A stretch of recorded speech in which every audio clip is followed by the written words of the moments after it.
Guys, if you look at these broken rods, you can see the same thing. We've got twist, we've got bend, and if that still is not enough evidence for you guys, let me show you some of the rod bearings.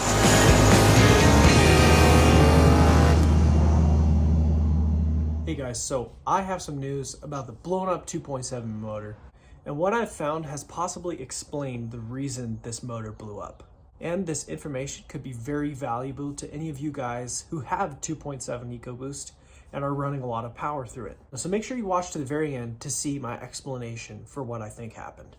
So here we have the aluminum part of the block. So this is the lower section, and then of course you have the upper section. So the lower section is the part that's aluminum, and the oil pan screws onto the underside, the bottom of this. So the crankshaft rotates in this section of the block right here. Now if you take a look, there is this webbing here that is for strength, and in this area it's completely gone.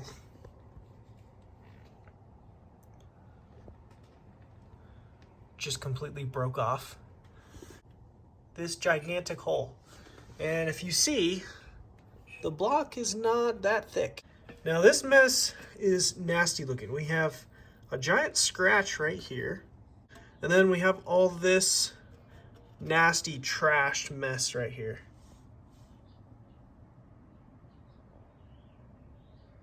And some more down here as well. And that's pretty much it for this section of the block. Now just take a look at how clean these walls are. All of the brown stuff you see on there, it just wipes right off. It's just surface. It's not stained. So this engine block is extremely clean, as you can see. Now what we have here is very crazy. These are some of the cylinder walls. As you can see, we've got these nasty scrapes on them right here and here. And if we go to this side, we got some more of those nasty scrapes. Take a look at that. Right there at the tip of my finger, that's a piston, and it is all jammed up in there. And if you take a look right there, that is a hole in the cylinder wall, and that is where the coolant came through. Because if you were to take a look down through this hole, through the coolant jacket, it came right through there. This feels like it's about that thick, maybe like a 1/4 inch or more thick. So here we have the bottom section of the block, and this is the back of the motor right here. So this is sitting towards the cab, and this is sitting towards the front of the truck. You can see this little oil sprayer is very messed up. The screw is loose there. Should look like that. All of this is broken out on the back side here. It should look like that. And you can see a lot of that's missing. There's a little bit missing on this side, and there's some missing there. Then we move over here, and there's the back side of that piston that is literally, look at that. Oh my word. That's caked on there. I wonder if I can get that to come off. Okay, I just broke it loose.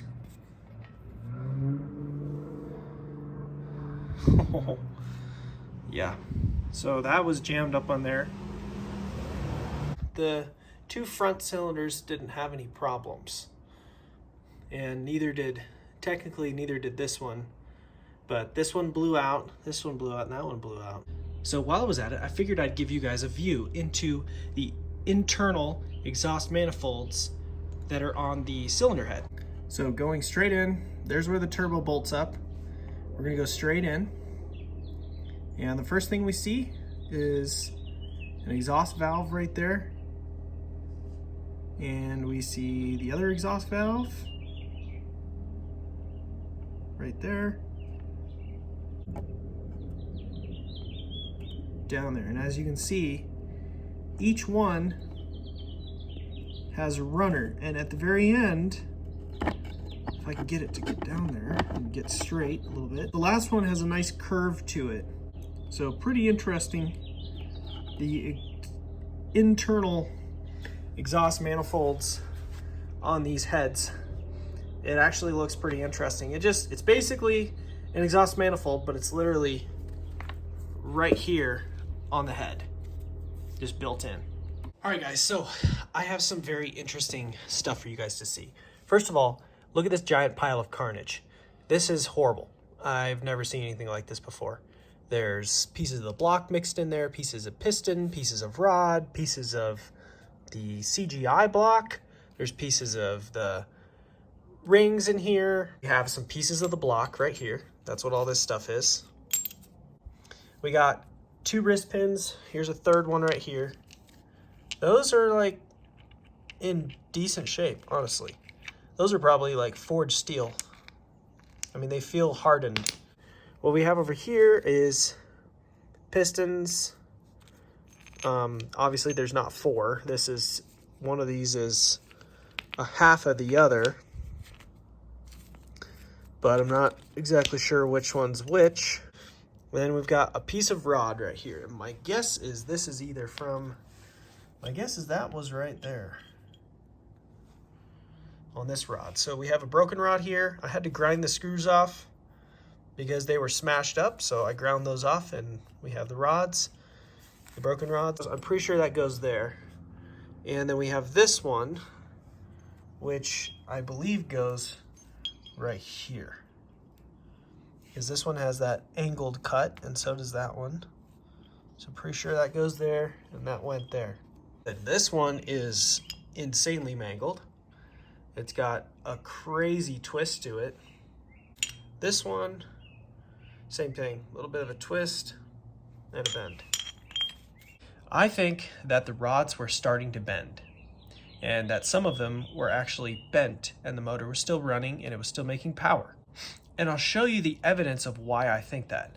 If you take a look at this piston rod, this one was seemingly perfect. I've cleaned this one up and it no longer has all the oil and junk on it, but I haven't showed you down the rod yet. If you take a look down here, you can see that it is visibly bending off to this direction. See that? And then it also bends right about here, bends back that way. Let's look at it this way too. Oh yeah, that's definite right there. You see how that thing's bent? It's also got a slight twist on it too, ever so slight. So this was a rod that was okay. So let's set that one aside and let's take a look at this other one. Now this one was another one of the pistons that was seemingly okay, but let's take a look at this rod. I want to see what this rod's doing. Oh dear, as you can see, it is also bending. It's got a little bend up here and a little bend down here. Let's flip it over and take a look.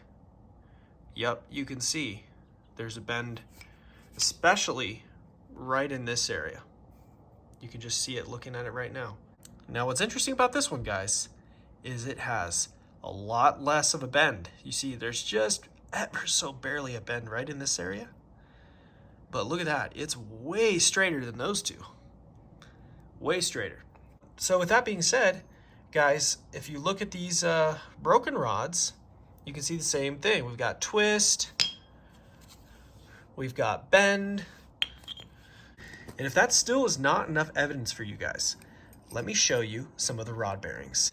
You see wear marks on one side, not the other side. Why is that? Is that because it was bent and it was leaning to one direction? That mark right there, that's a lot of movement going on there for an extended period of time. And it's got wear marks there. So my question is, and here, take a look at this one too. This one's a little bit worse. You see that? Just on one side. Why is that? That did not happen just when the motor blew. That does not make any sense. So my question is that what happens with the 2.7 Ecoboost? Over an extended period of time of making lots of power, do the rods start bending and twisting, and then the bearings start going bad, and then eventually the rods, they would twist too much, and eventually you get a problem and it's going to blow up. Now let me add one more thing to this, and this is the part of the puzzle that really I think gives it away as to what exactly happened to the motor. When I floored it, the truck took off. It was hauling mail, and then I felt a really bad vibration throughout the whole truck for about 2 seconds. And then I started hearing parts flying everywhere. So my full diagnosis is, I think it was a compromised motor before it blew up. I think the rods were slightly bent already, some of them, if not a bunch of them. They just weren't bent enough to actually cause the engine to be out of balance. But as I said, if you guys want a piece of this blown motor, if you want a piece of rod, if you want a piece of block, if you want a wrist pin, whatever, make sure you guys go check out the email in the description of this video and shoot me an email, and I will send you some blown up parts. But that's gonna be it for the Teardown series on the blown motor. Hopefully you guys enjoyed the video. Thanks for watching, and we'll see you later.